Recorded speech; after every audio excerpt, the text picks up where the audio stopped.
Menjadi orang tua dari anak berkebutuhan khusus membuat kita terlalu sibuk untuk saling menyapa. Tapi di tempat ini, tempat bercerita, kita bisa saling menyapa, bercerita dan berbagi pengalaman tentang anak-anak spesial kita dan tentang apa saja. Dan tentu saling menguatkan. Halo sahabat Mona dan Reni, jumpa lagi kita di tempat bercerita Mona dan Reni. Tentunya dengan narasumber atau tamu yang berbeda-beda tapi selalu menarik. Ya. Tapi sebelum datang tamunya nih, jangan lupa subscribe dulu YouTube kita Di apa? tempat bercerita Mona dan Reni. Jangan lupa juga itu apa, nyalain loncengnya. Notifikasinya. Dapat notif kalau kita tayang setiap hari Sabtu. Ya. Lalu follow IG ya. at Tempat bercerita _Mona Reni. Mau DM, mau tanya, mau nge-like, mau komen, boleh. Ya. Kalau ada yang mau ngobrol atau cerita tentang apapun, mau tanya, yang mudah-mudahan kita bisa jawab ya. Ya. Atau mau tukar pikiran tentang apa saja tentang anak-anak kita, boleh. Di WA 0813 2350013.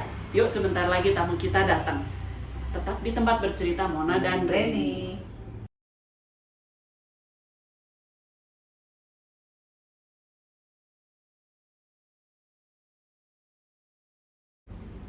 Kita masih di tempat bercerita Mona dan Reni, dan tamu kita hari ini sudah datang.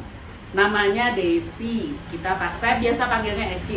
Eci ini kita kenal dari tahun, udah lama ya.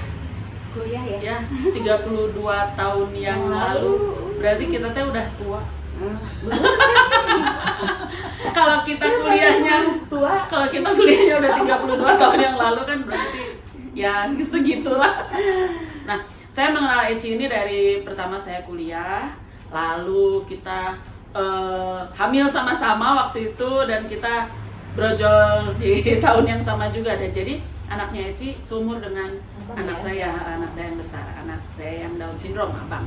Nah, di perjalanan waktu ternyata kita punya kesamaan juga. Ternyata anak-anak kita ini berkebutuhan khusus, anak spesial. Tapi kan kita masing-masing punya cerita ya hidup. Nah, ini cerita, kita tanya Ci punya cerita apa nih tentang hidupnya dan anaknya. Nah, Ci, kan waktu itu melahirkan Davin ya, tahun 2001. Bulan apa? Juli. Oh, Juli, anak saya Oktober. Nah, lalu Davin lahir baik-baik aja kan pada awalnya? Baik-baik aja, biasa, normal, ya, biasa gitu. Waktu itu cuman salah ngadain aja aku tuh kalau nggak salah. Jadi matanya merah banget gitu. Cuma itu aja gitu. Itu teh pembuluh darah mata pecah. Kayak kalau orang bungee jumping ya suka gitu kan pecah. Jadi itu udah biasa, normal. Hilangnya selama 1 bulan. Terus putih lagi biasa. Oke. Nah, Eci lihat pertama kali ada, kan kita suka punya intuisi ibu ya. Ini kayaknya anak gua ada sesuatu deh. Itu nggak ada sih sama sekali ya. Saya tuh Davin tumbuh biasa, normal aja sampai, cuman dia memang speech delay. Maksudnya jadi bicaranya lambat. Terus dia jalannya 17 bulan dia baru jalan. Harusnya 9 bulan ya kalau nggak salah. Biasanya rata-rata tidak setahun lah ya. Gitu. Ini 17 bulan tuh baru jalan. Udah gitu dia nggak bisa ngomong apapun ya. Jadi cuman kata pertama yang saya ingat waktu itu dia bicara cuman atah ayah maksudnya. Itu umur udah 2 tahunan lah ya kayaknya. Udah delay banget gitu, pokoknya udah lama gitu. Terus terus ya nggak terlalu banyak, tapi dia itu sekitar mungkin usia dia masuk ke playgroup ya, saya masukin tuh kira-kira umur 4 tahun saya udah masukin ke Eci tuh, masukin ke playgroup tuh 4 tahunan ya, karena di rumah kan sendiri. Kebenaran Davin tuh anak tunggal gitu, saya cuma punya satu Davin aja gitu. Masukin ke playgroup, disitulah gurunya mulai bilang sama saya ini, Bu, ini kayaknya anak harus di assessment karena kayaknya dia kurang bisa berkomunikasi. Memang komunikasinya agak sulit, dan udah gitu dia, kalau dulu saya akhirnya tahu bahwa itu istilahnya ekolali. Jadi dia tuh selalu mengulang pertanyaan yang kita tanya gitu. Jadi misalnya, kamu namanya siapa? Kamu namanya siapa? Gitu. Tapi berarti bukan dia tidak bisa bicara. Iya, karena tapi pada tidak saat paham itu konsep ya, ya. dia nggak ini, terus ya udah dari situ kemudian saya bawa ke apa namanya, Klinik tumbuh kembang. klinik tumbuh kembang. Ya, klinik tumbuh kembang, mulai ke klinik tumbuh kembang yang ada di sana, terus disebutkan bahwa memang ada masalah dengan Davin gitu. Tapi yang mendiagnosa Davin, akhirnya Davin itu terdiagnosa PDD-NOS. Pak, Ya, jadi saya sampai bawa handphone yang mana ini? iya. PDD-NOS, karena saya belum pernah dapat PDD-NOS tuh apa. Jadi PDD-NOS, di sini juga kan PDD-NOS itu mungkin kurang populer. PDD-NOS adalah singkatan dari Pervasive Developmental Disorder Not Otherwise Specified. Tapi jadi dia tetap merupakan subtype Ya, dari kondisi autisme autisme. juga, Jadi dari autisme, tapi dia spektrumnya emang agak di bawah, Ya, paling ya. mungkin ya paling rendah lah ya, katanya sih begitu. PDD-NOS itu diagnosanya adalah gangguan dalam keterampilan sosial, ketidakmampuan untuk berinteraksi dengan orang lain, masalah komunikasi verbal dan non-verbal. Jadi tantrumnya gitu ya, enggak terjadi ya. terjadi. Nggak Saya tuh terjadi. nggak melihat Davin. Jadi gimana ya? Eci tuh nggak ngelihat Davin tuh kayak seperti misalnya teman-teman yang ngamuk gitu. ngamuk atau apa atau gimana, enggak. Dia cenderung lebih diam, tapi dia itu tidak mengerti gitu, tidak mengerti konsep lah ya. Mungkin dia nggak ngerti. Dia nggak ngerti konsep mahal murah, dia tidak mengerti konsep apapun lah kita omong. Jadi menurut dokternya pada saat itu katanya adalah bahwa kalau misalnya anak ini itu tidak bisa menerima informasi dengan sempurna gitu. Jadi mungkin ada yang dia pahami itu menjadi tidak paham karena dia tidak menerima informasi itu nggak bisa sempurna gitu. Jadi pemahamannya jadi nggak optimal ya. Pemahamannya nggak jadi nggak optimal. Udah dari situ Ngerti ini nggak? Ngerti uang? Tahu dia jumlah uang, dia belajar juga bisa ngerti, tapi nggak apa ya, kayak dia tahu ini sekian rupiah, ini harus belanja sekian, tapi dia tidak bisa misalnya dia misal gini, saya kasih contoh ya, dia pergi ke Indomaret nih, dia mau belanja, saya kasih uang 100.000, terus dia belanja nih, dia belanja kan ini, ternyata habisnya belanjanya 110.000, kurang kan 10.000. Kita sebagai orang biasanya kita akan kurangin aja belanjaannya kan untuk untuk supaya cukup kan. Kalau dia enggak, dia pasti akan kembali ke saya gitu. Ke Eci balik terus nanti bilang, "Bunda, aku uangnya kurang 10.000 gitu." "Oh, ya Kakak nggak usah beli itu, nggak mau, aku harus 110.000. Tadi saya udah bilang sama saya nanti mau bawa uang 110.000 gitu." Jadi nggak ngerti gitu. Oh gitu. Jadi tapi tahu uang ini 100.000, ini 10.000, tahu gitu. Terus jadi latih. Penjumlahan pengurangan uang tahu? Bisa meskipun mungkin agak lambat apa gimana, tapi agak lama gitu ya. Terus tahu gitu. Terus dia tuh nabung harus dari uang yang hasil sisa belanja. Dia nggak bisa misalnya nabung ini aku mau nabung dong Bun gitu. Kasih uang 100.000 tabungin. Enggak. Dia harus belanja dulu supaya nanti ada uang kembalian. Uang kembaliannya itu yang dia tabung. Aku udah nabung gitu. Kenapa nggak ditabungin semua aja? Enggak, karena aku mau nabung. Aku mau nabung itu harus dibelanjakan dulu si uangnya gitu. Jadi konsep nabung adalah sisa belanja. Iya, konsep nabung buat dia adalah sisa belanja. Dia nggak bisa nggak mau gitu dikasih apa namanya uang 100.000 udah tabungin ya semua, atau sekarang kan sudah masuk ATM ya karena dia kan sudah 21 tahun, jadi uangnya kan pasti dimasukin ke ATM. Bunda, ayo kita ambil uangnya untuk ditabung. Gimana? Misalnya dia punya uang 1 juta di ATM. Ya, dia punya uang 1 juta di dalam ATM. Terus udah gitu, dia punya dompet khusus. Dia isinya uang hasil tabungannya dia. Banyak loh, bisa sampai 5 juta waktu juga pernah. Jadi hasil dari kasih apa. Belum masuk ATM nih. Belum masuk ATM, masih di dompet itu mah udah biasa, udah. Dia baru punya ATM setelah sekarang dia kebetulan dia itu punya penghasilan, punya karya gitu yang bisa dijual, yang orang-orang itu yang membeli karyanya dia itu dibayar kan. Terus Bun, udah laku kan uangnya? Aku mau ambil uangnya buat tabungan. Gak apa-apa, di ATM juga sama. ATM itu juga sama menabung, Davin. ATM itu lebih aman karena nggak mau, aku harus ambil uangnya. itu kan aku tabungan itu kan buat aku pergi ke Solo misalnya gitu. Itu aku nabung buat aku pergi ke Solo akhir tahun atau aku mau buat apa. Terus Tapi harus diambil uangnya dan dimasukkan ke dalam itu. Itu baru sejumlah orang yang- transfer misalnya iya, 500.000 dia ambil diambil 500. aja, masukin ke situ baru. Jadi Tapi dia nggak harus 500, dia juga nggak kurang paham sih orang transfer berapa. Yang penting dia punya uang. Itu teh kegembiraan khusus gitu loh buat dia kalau misalnya dia tuh dapat uang. Ah, seneng ya aku. Terus nanti yang dari dompet nggak di storein lagi ke bank? enggak ditaruh aja di situ. Tapi dia tahu kalau misalnya Oh. ya kadang-kadang kan kalau misalnya ada tukang roti gitu ya, Ya, saya dia nggak ngambil. pegang cash, enggak saya, Oh. ini Eci gitu, Eci misalnya kadang-kadang Pinjem dulu. gitu ya, nanti dia kadang-kadang sih, kenapa uang aku nggak ada, katanya gitu, kok berkurang, bunda pinjam ya gitu, pinjam pun dia sebenarnya tadinya tidak mengerti gitu, konsep pinjam tuh dia pikir saya diambil gitu oleh Eci gitu, padahal kakak ini bunda cuma pinjam loh, Nanti dibalikin. nanti juga dibalikin, dilebihin lagi sama bunda. Itu kan bun, itu kan buat aku pergi ke Solo. Bunda jangan gitu dong. Itu kan buat aku pergi ke Solo. Iya, ini kan nanti kan ini bunda cuma pinjam. Nanti kalau bunda udah ambil, nanti udah bunda ambil uang dari ATM bunda ini. Kenapa bunda nggak punya uang? Terus ada gitu. Jadi dia tuh kayak nggak ngerti gitu. Ada di ATM. Ya ambil dong bun, ya beli dong bun. Kadang-kadang malah dulu tuh sempat gitu. Oh ya kayak abang kita ke ATM mau beli uang. Beli dong bun, beli Beli ATM-nya, uang. beli dong uangnya gitu. Jadi gimana ya? Gitu. Tapi bisa tahu ini uang 100.000, ini uang berapa, disuruh ngitung bisa gitu. Cuman nggak ngerti konsep kali ya. Iya, iya. Konsepnya yang dia nggak paham Iya. gitu bahwa Lucu tapi ya anak-anaknya ada iya, aja. gitu. Ya maksudnya ya unik ya, cuman Cuma ya harus sabar-sabar kita lah. ya itulah gitu. Terus dia tuh kalau dia kan tantrumnya ngoceh.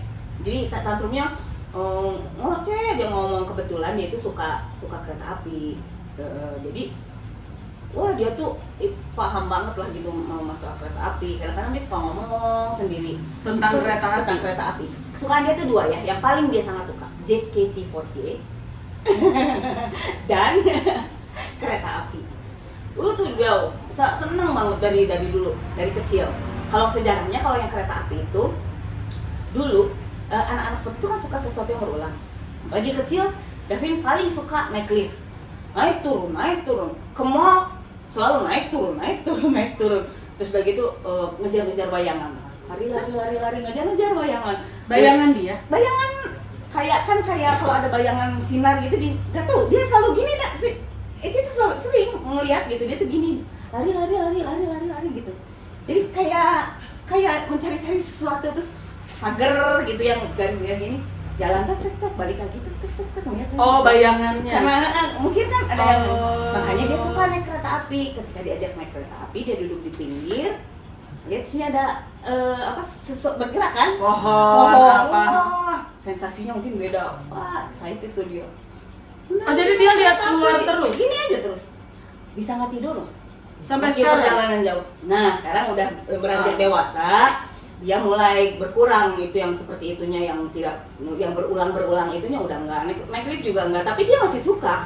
Dia tuh kalau ngelihat ada hotel yang ada lift kacanya, seneng banget. Kita lihat di situ ya, kita lihat di situ. Nanti Karena dia pengen naik itu. Karena dia pengen naik lift itu gitu. Apa ya yang membuat dia kan gitu ya kan. Lihat ini nih kayak apa? Kipas angin. Itu juga Itu mah ini ya karakteristik anak autis ya. Kalau yang berputar gitu. Masuk ke spektrum autis sama Iya, iya. Iya. Sebenarnya pada Dino juga makanya dia masukin ke autisme itu gitu ya. Makanya inilah gitu terus. Nanti kita coba ngobrol masa-masa Davin sekolah ya. Iya. Karena itu kan perkembangan yang penting juga buat anak dan orang tua. Kita istirahat dulu. Dia masih di tempat bercerita Mona dan Reni.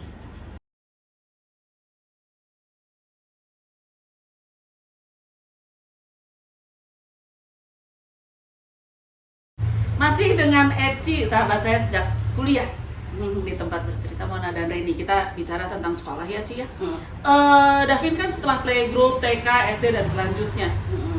Apa yang terberat masa-masa sekolah yang di fase apa? Davin dengan keterbatasannya, dengan kebutuhan khususnya itu ya mungkin memang mungkin agak menjadi orang yang aneh mungkin ya di antara orang-orang yang apa yang ya anak-anak lain lain lah gitu ya, karena apa namanya Davin itu senang sekali ngobrol, yang tadi ngoceh juga senang sekali ngomong, terus dia kalau menyukai sesuatu berlebihan itu membuat dia menjadi seolah-olah mungkin aneh. Nah, saya masukkan Davin ke satu sekolah inklusi di Bandung. Yang mahal itulah. Terus di situ saya bilang bagus untuk waktu SD itu dia tertangani dengan sangat baik gitu, karena mungkin jumlah anak-anak berkebutuhannya juga banyak, dan udah gitu juga apa namanya mereka bertemu pada masa kecil yang dengan teman-temannya ya beda kan, mereka lihatnya sama aja sama gitu. Jadi bahkan teman-teman dia yang sebaya yang baru masuk sekolah, yang baru mulai belajar itu ya mereka mungkin mengerti sekali gitu dengan kondisi Davin yang seperti itu gitu, dengan kondisi Davin yang mungkin bertanya berulang-ulang, dia kan sering bertanya berulang-ulang gitu. Misalnya sekarang udah ditanya lagi. Iya. Sebelum niatnya dia itu apa yang dia inginkan itu tercapai, dia kan pasti terus bertanya, dia akan ngebahas terus gitu. Nah itu terlihat aneh ya iya, setelah annoying mungkin ya buat mereka, kadang-kadang buat teman-teman yang di sana mungkin annoying gitu. Tapi di sekolah itu ada treatment khususnya kan, ada unit simulasi anaknya, ada apa segala macam gitu. Nah itu bisa ditangani dengan baik. Udah SD kita berjalan dengan baik. Terus saya juga mulai coba nanya-nanya ke terapis, tapi saya nggak dapet yang gitu loh nih, maksudnya nggak dapet yang pas gitu, merasa bahwa nggak ada perkembangan, anak biasa-biasa aja, lebih baik ini aja gitu. Waktu itu Eci ininya gini, jadi saya cari tahu gitu, ini anak apa sih sebenarnya, supaya kan keinginan kita supaya dia itu bisa mengikuti pelajaran dengan apa namanya, dengan yang mampunya dia segimana, karena itu mah udah urusan sekolah ya kan, memang ada asesmennya juga kan gitu. Nanti Davin ini.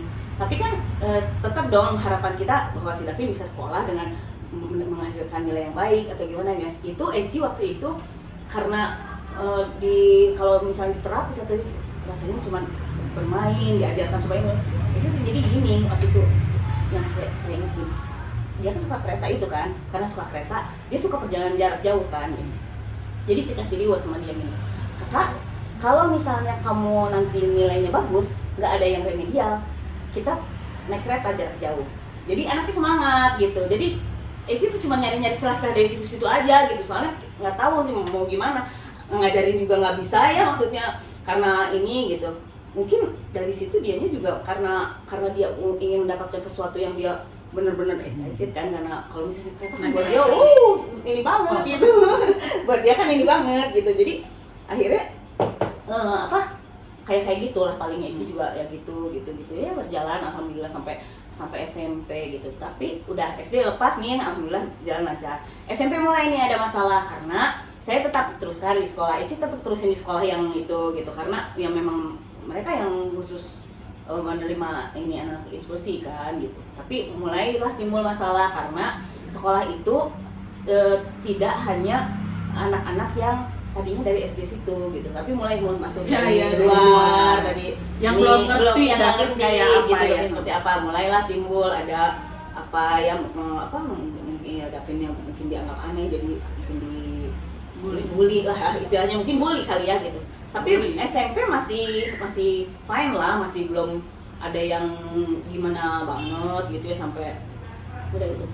Ya udah, Davin juga nggak ada keluhan malas sekolah atau itu yang paling saya syukurin ya. Yang Eci syukurin banget, terus Davin alhamdulillahnya sampai dengan lulus SMA dia nggak pernah malas sekolah, tapi ngelihat bahwa ada keinginan dia yang dia nggak bisa capai karena dia pengen bergaul gimana temen-temennya nggak menerima ya, kurang menerima gitu.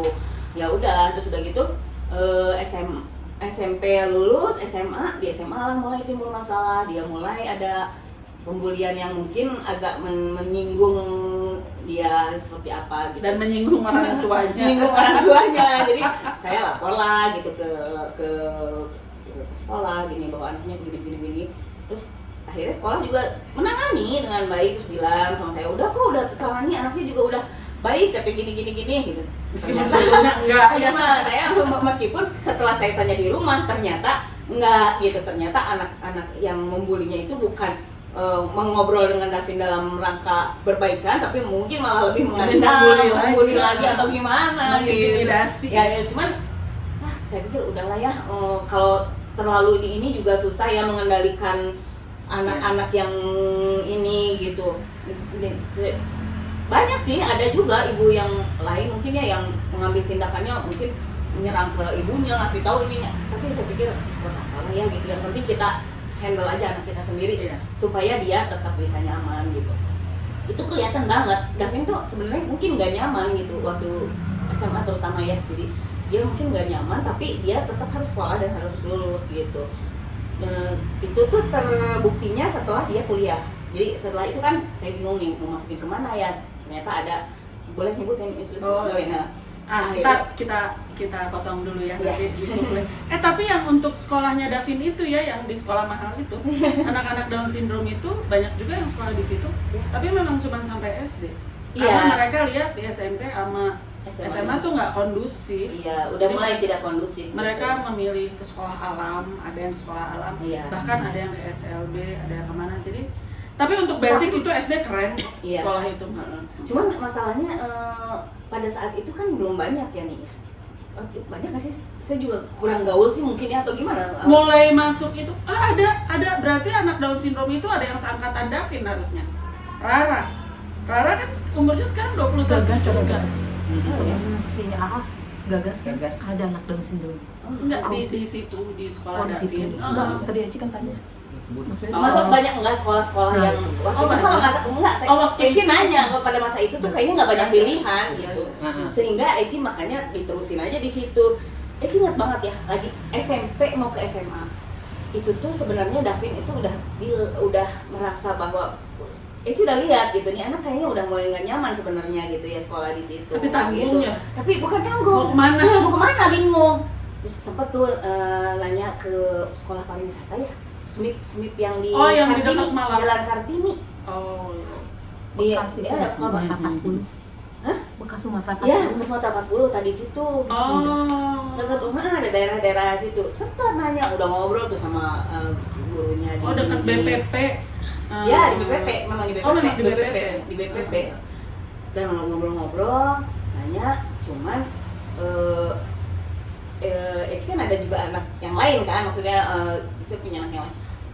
Punya pengalaman setelah dari situ masuk ke sekolah negeri itu juga dia juga yang normal pun penyesuaiannya sulit gitu loh waktu itu. Jadi kebetulan saya jadi nyebutnya sekolah Davin yang dulu itu kan basicnya muslim ya, muslimnya kuat, terus begitu ini apa namanya, jadi ajarannya untuk ininya sementara kan untuk yang saya nggak tahu ya sekolah umum itu kan agak lebih mungkin lebih vulgar atau apa gimana. Anak saya yang satu lagi yang paling besar nih Abe, itu tuh dia tuh bilang gini, waktu baru masuk ke salah satu SMP negeri di Bandung setelah lulus dari SD yang itu, yang Davin itu, dia tuh pulang ke rumah sakit perut, terus stres gitu loh. Karena kenapa sih kak? Aku pusing bun katanya gitu. Masa di situ gurunya datang tuh cuman 5 menit cuman ngomong, kamu buka buku kerjaan ini ya, udah terus dia pergi aja, udah gitu masa anak cewek-cewek ngomongnya anjing goblok kayak gitu aja. maaf ya gitu kayak gitu jadi mungkin agak bingung gitu, dia agak sedikit gitu. Pergaulannya beda mungkin gitu. Jadi Eci mikir gini, kalau misalnya nanti Davin itu apa dia nggak butuh penyesuaian yang lebih panjang lagi gitu, terus disusil lah sama bapaknya lebih gitu. stres ya, takutnya lebih stres, takutnya lebih yang orang sama sekali nggak tahu Davin tiba-tiba harus sama Davin kan pusing nanti ya. Udah yang penting mah sekarang menyelamatkan Davin supaya Davin lulus sekolah. Kalau kuliah mah nggak apa-apa ya, maksudnya nggak kuliah dulu atau gimana, tapi kan kalau jenjang yang SD, SMP, SMA itu kan kita harus lewatin lah ya, itu memang udah sekolah wajibnya kan si berapa tahun itu? 12 tahun itu ya gitu.